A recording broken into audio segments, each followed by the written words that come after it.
Chris, how old are you? 35. And how many children do you have? 2. Plea bargain agreement.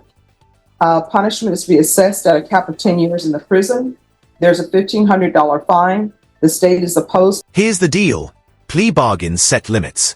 10 years is the ceiling, but the judge still gets to decide how close to that ceiling Chris is gonna land. To your application, and they're taking in consideration 2023 CR 4342. Have both parties had a chance to review the PSI report state? Defense? Yes, Judge. Any objections to the PSI report state? No, Your Honor. Defense? No, All right. Any witnesses state? No, Your Honor. Defense? just my client. All right. Could you raise your right hand for me, please? Do you solemnly swear or affirm the testimony you give will be the truth and nothing but the truth, so help you God? Yes, ma'am. All right. You can lower your hand. State your name for the record, please. Christopher Acosta, All right. Defense? Thank you. Chris, how old are you? 35. And how many children do you have? 2. Are you close to them? Yes, ma'am. Yes, sir. How old are they? 12 and 15. Do you don't have a formalized child support arrangement, is that correct? No, sir. But you give approximately $700 a month? Yes. Or like every week, pretty much. But you're not getting $700 a week. No, pretty much like in a month. Or whenever they ask me for money, I try to help them wherever they can. But you told me it's approximately Yeah, $150. about 150 a week. I need you to wait for me to finish Okay. because this lady's taking everything down, so we can't talk at the same time. So approximately 150 to 200 a week.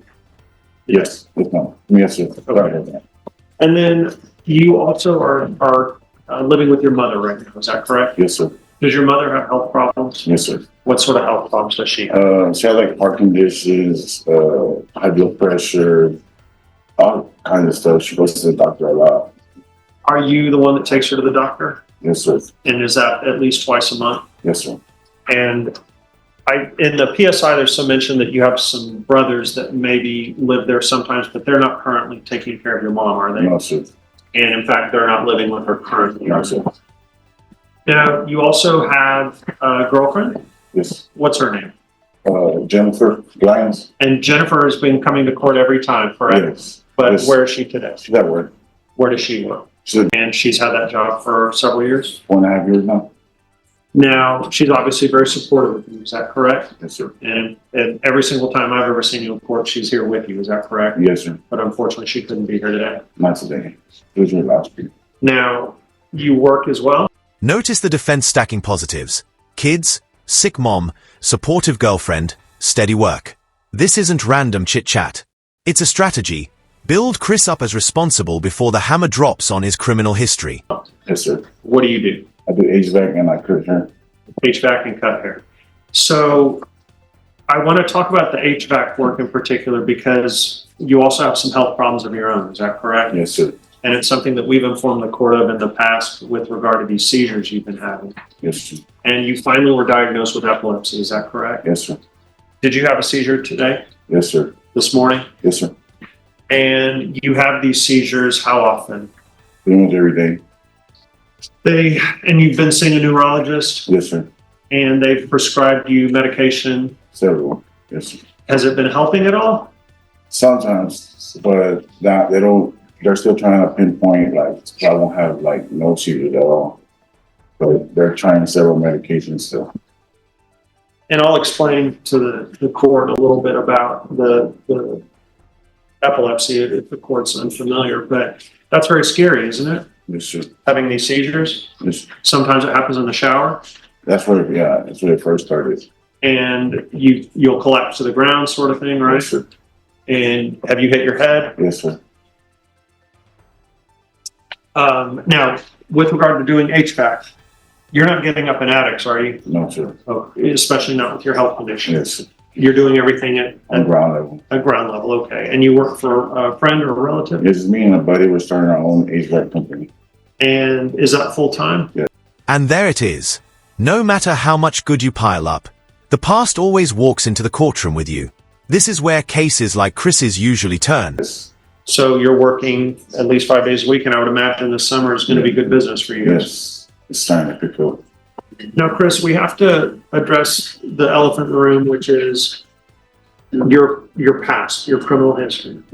And as you know, it's sometimes difficult for judges to consider putting someone on probation who's been in trouble in the past, right?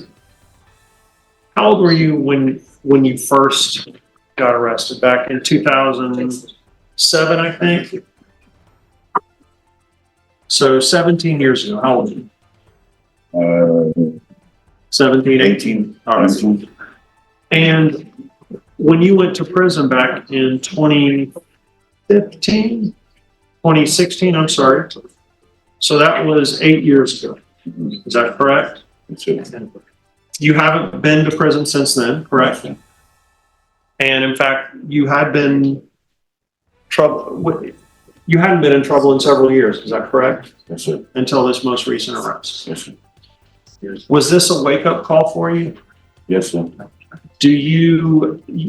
I've discussed with you the pre-sentence investigation and how they are recommending that you get treatment. Do you understand that? Yes, sir. And you can understand looking at your criminal history, which is mainly drug-related, Yes. where a judge would say, hey, maybe Mr. Acosta needs some sort of drug treatment. Do you understand that? Yes, sir. Are you willing to take drug treatment as a condition of probation? Yes, sir. The only concern for you, of course, is that you need to continue getting treatment for your epilepsy. Is that right? Yes, sir. So would it be fair to say that we're asking the judge to consider your application for probation and consider placing you in outpatient treatment first, see how you do that in that, and then if you slip up there, then you would be more than willing to go to inpatient? Yes, sir. Do you think you can abide by the rules of the court? Yes, sir. Do you think that you can stay clean from drugs and alcohol? Yes.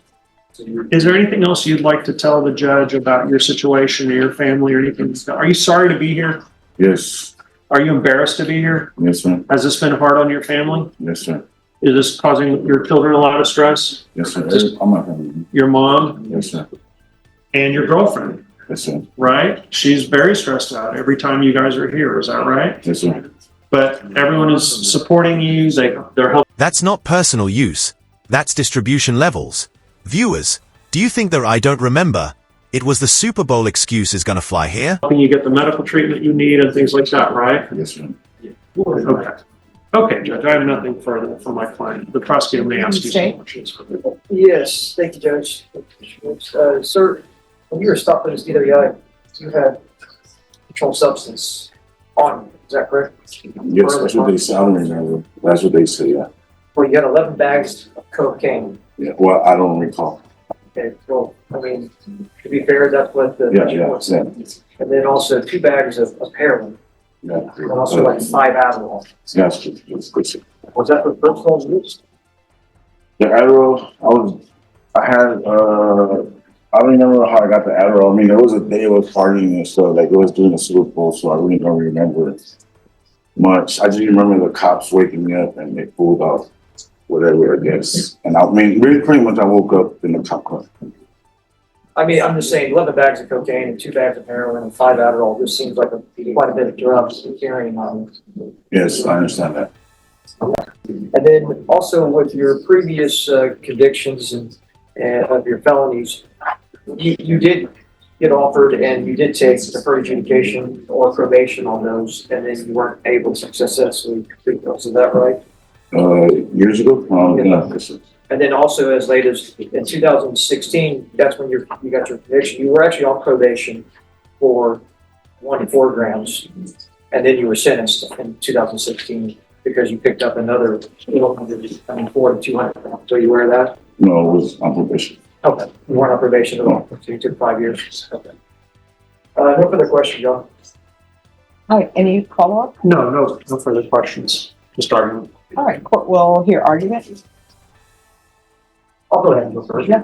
Sure. Maybe you want to go last. Judge, I mean, just moving this criminal past, this was initial, the state did waive that enhancement to allow him to apply and substantially lower the amount of time that he would be facing if he was facing the habitual status.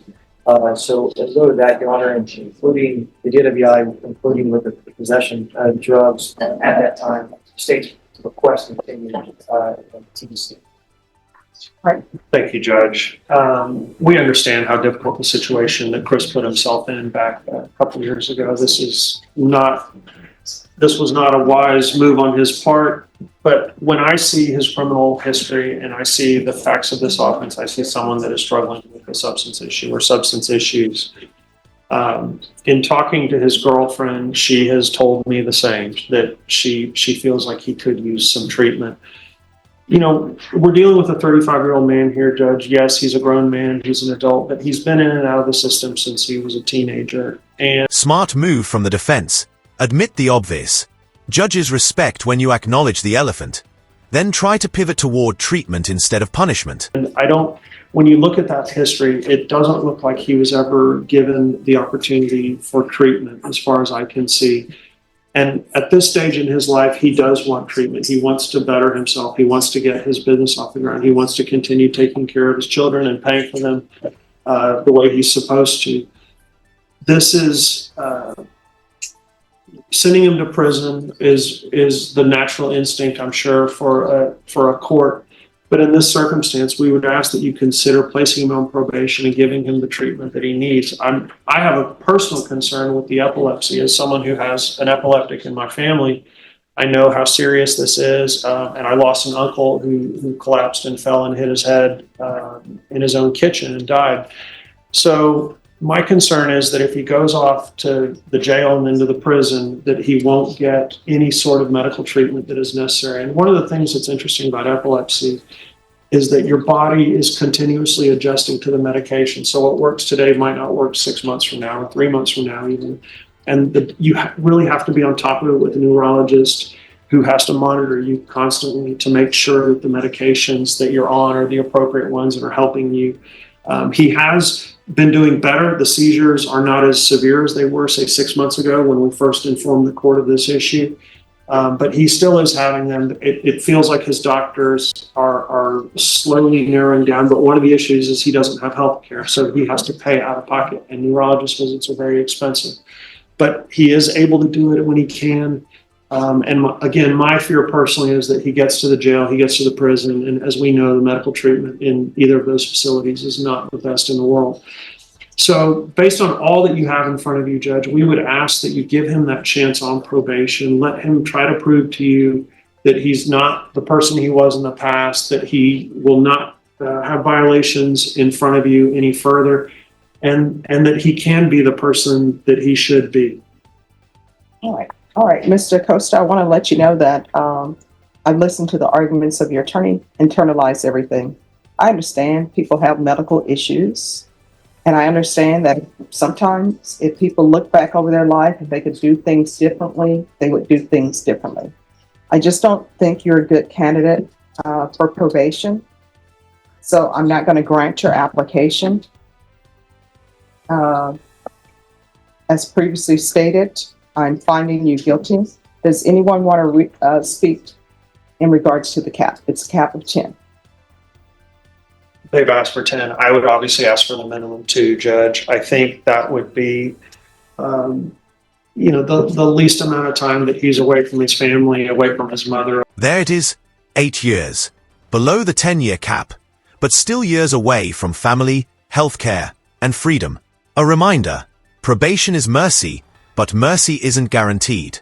Away from his children and away from his doctors too would be much appreciated. All right, this is what the court will do. Court is taking in consideration 2023 CR 4342. There's a $1,500 fine. Time and money will run concurrent. Court will give you credit for any time served. There's to be a 2-year license suspension.